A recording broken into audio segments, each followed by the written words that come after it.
I want to run this clip. It's a very short clip, but just be aware that there's going to be some profanity in it. So if you don't want to hear it, I can't bleep it out.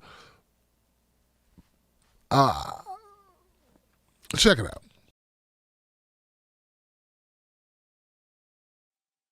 This guy should not be president, period. And when you say that, folks on Fox come after you. I remember the Tonys when you got up there and cursed. Block them.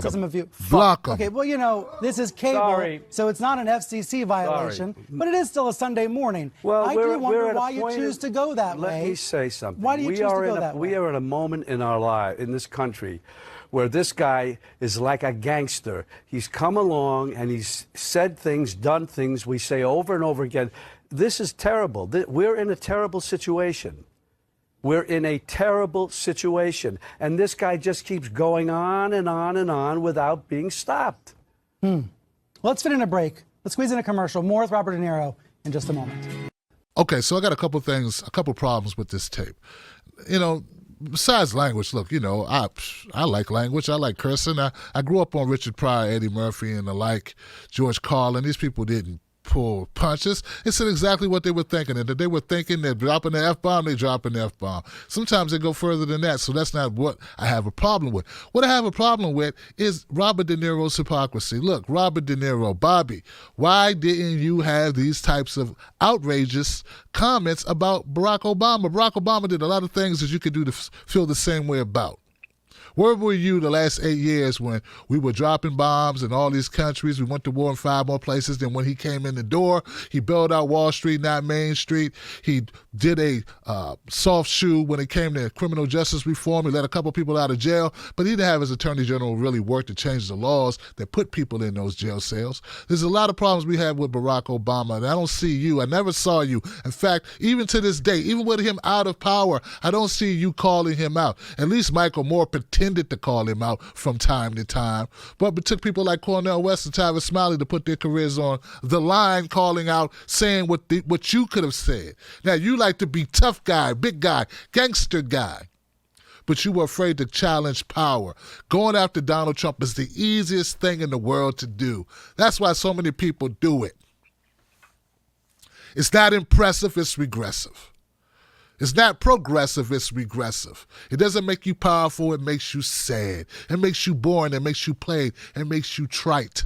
And it's sad to see from a great actor, someone that I admired. I looked up to you, the way that you would put together a scene, the way you could get them with a look. You. But now, I look at you and I go, you. Even in this clip with Brian Stelter, the jellyfish, no backbone having lackey shield that he is, he asked you, what are you so upset about that makes you drop an F-bomb on a Sunday? And you said nothing specific, nothing tangible. Your idea of, you bloviated, you just threw out a bunch of non-interesting points about nothing that landed nothing. You said, we're in a bad situation in our country. This guy's a gangster. We're in a moment in our country of what the hell is that? You couldn't even name a specific thing that you didn't like about Donald Trump's policies or about what he does. And that was a missed opportunity, sir. Johnson, this is not good. Now, it's one thing to be excited or pissed off about something and have a damn good reason for it. I would respect it. And I say, you know what? He's in a moment. He feels that way. I don't have to necessarily agree with him, or maybe I do agree with him. But to do it and then not be able to undergird it or support it with some factual stuff like, hey, the guy got rid of the APA or the EPA. He got the EPA. They cut Meals on Wheels. What kind of guy does that? You know, that's something. Him and this Ben Carson bastard tripled the amount of rent for subsidized housing. He hired Betsy DeVos. She's a scumbag.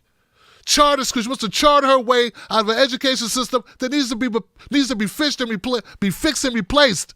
Not outsourced to private companies so they can make money, which is what she's been doing ever since. And that's the reason why he appointed her.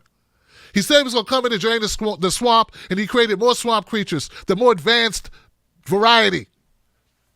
He upgraded them, gave him new superpowers. His lawyer's Rudy Giuliani. His VP is Mike Pence. These are all good reasons that you could have brought up. But all you can say is, this country's in trouble. Look at him. The guy's a gangster. He keeps doing things and not say a single solitary thing that made any sense. Listen, Rob De Niro, hey, man, you sound like somebody who used Donald Trump as a means to promote yourself. You seem like somebody who just does this acting out thing in order to give yourself more publicity, and it's pathetic. You're an Oscar-winning actor. And now it seems like the whole time that you've been pissed off at Donald Trump, you've been doing just that. Acting, Johnson.